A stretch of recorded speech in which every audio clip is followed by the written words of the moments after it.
Welcome everybody to our Working with the NPP Group series, where today we have brought in Meg Ashby, our newest property finder and investment specialist, and we're going to quiz her around what it is she's doing to find deals for you guys on a daily basis.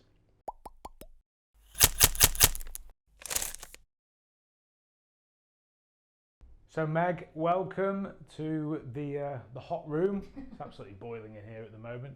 How are you finding, so those of you that don't know, Meg used to work in a estate agency and has got a long family history in property, but how are you finding the transition from estate agency side to purely working on the investment side?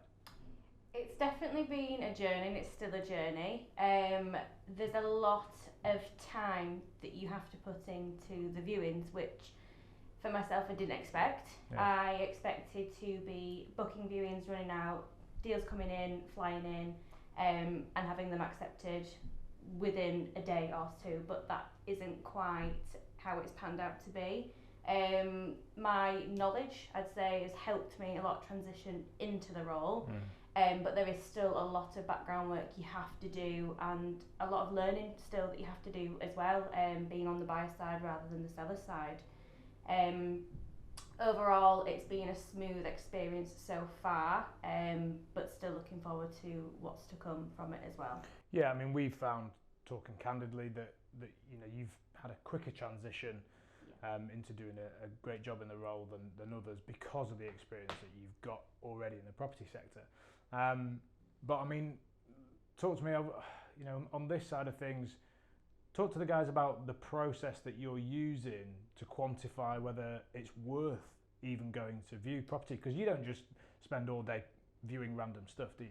No, not at all. So in the first instance, you have to make sure that the properties that you're viewing are even worth viewing, because you could be wasting a lot of your time going out to a lot of different things. It's power of averages. So you start out with a huge amount of viewings that run into a smaller amount of offers that run into a smaller amount of accepted offers. So you want to make sure that the ones that you are viewing are worth you viewing, and that in itself can be a lot of time beforehand. You've got to crunch your numbers, you've got to look at the local area, you've got to look at the demographics within that and make sure that where you're investing into is going to benefit you in the long run. And that in itself can take, you know, a day's time to do before you've even started to book the viewings, but it's knowing what you need to be looking at to book that in the first instance, which is key.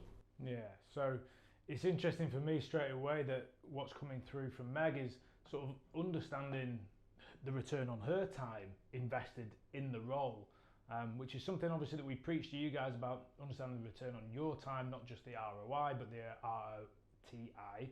But it's coming through from somebody who's absolutely full-time in finding you guys out there good property deals, that she's having to be really sort of time conscious herself, because you could spend all day looking at property and not find a deal. You know, it's not just looking at property, it's actually crunching numbers and whittling down to something that can actually give a great return on investment. Yeah. So talk to me about the areas. Obviously, you know, we brought you in because we'd had dealings with you, or Hannah had lots of dealings with you and buying from you, etc. But you know, how tight is your eye on the market now in our investment areas? It's something that you look into every day. You're keeping on top of rental prices, you're keeping on top of things like population and job opportunities, investment in particular areas. For example, down here, we're having a huge influx of new build flats that are coming in, which is going to help the LS3 area push up a bit more.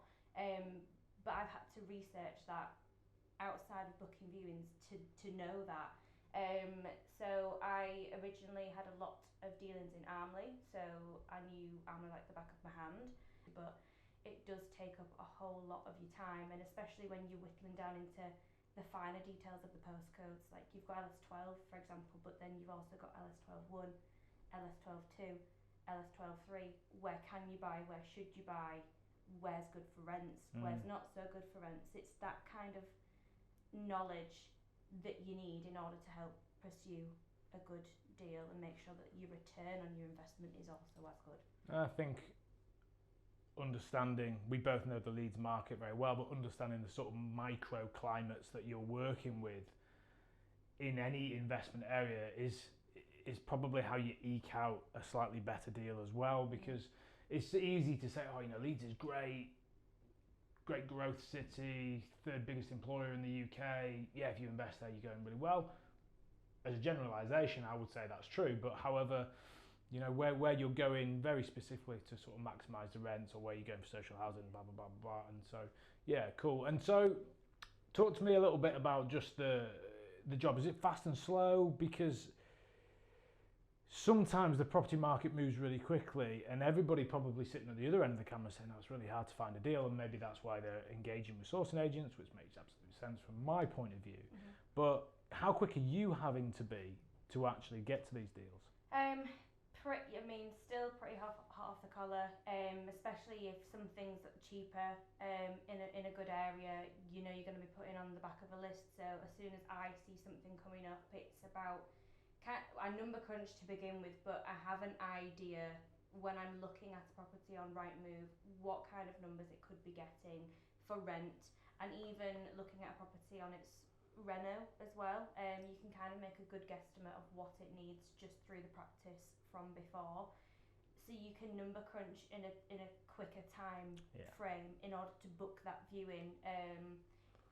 I've had one before when I first started and I was being shown it. There was one we'd seen on Rightmove, so we said in the morning. So we said, right, okay, we'll book that by the afternoon. We number crunched at about 11, and then come 12 o'clock, all viewing slots were gone.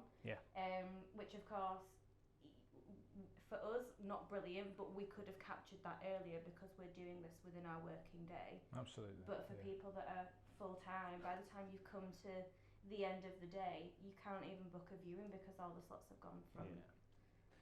And then I think that's again, we're looking to be very time efficient this side, so we always say to number crunch before you book a viewing, because once you've seen the patterns in certain property markets, you can guesstimate sort of refurbs and you understand rents, etc., etc. So you can almost put a deal together before going. But even with a full-time team of property investment specialists, we're having to be super quick and very efficient to get ahead of the market and make sure we're capturing deals. So, you know, if there's people out there looking to find their own deals, then, you know, think about that as a process. But maybe for the rest of you, understanding how hard we're having to work this side to deliver deals to you guys as well is pretty critical. I think another thing that helps us is that I've obviously built up relationships with estate agents who have dealt with us in the past. So we kind of do get, they'll either save us a slot, or they'll come to us and say, I've got something coming on next week, do you want to book the first slot so you don't lose the viewing? So at least I've got that grace period then to do my numbers, and the relationship with the estate agents as well, just from working with them from day to day. Yeah, that's it. And obviously as the NPP group, we've built a lot of good relationships over time, similar to yourself in your old role. So hopefully our clients can reap the benefit of our relationships. Talk to me about the direct to vendor side. How are you enjoying working direct to vendor? Because for you, obviously, you would always have been direct to vendor as an estate agent, but you were selling their property on their behalf. Whilst obviously here we're deal making, and it's got a slightly different twang to it. It does. It definitely brings back all the parts of estate agency that I loved and maybe had left behind with, where I'm dealing directly with vendors. But again, that gives us an opportunity to help somebody and help our clients as well. It's starting to pick up more now, which has been brilliant. And I think we're creating a good pattern in our conversations with the direct to vendors to ensure that we are winning those deals for our clients as well, and especially getting them under market value as well. Because of the speed that we can push them out at, which has been brilliant. Nice, good stuff. So look, we're going to wrap up. I'm going to let Meg go because she's no doubt chasing back out. We actually had to wait 20 minutes for her to finish her viewing to get her in here. So it's hot property. And thanks for coming, joining us. Hope we've added some value to you today. If we have, please subscribe to the channel, and also head over to the website at www.northernpropertypartners.com and see if we can help you move forward.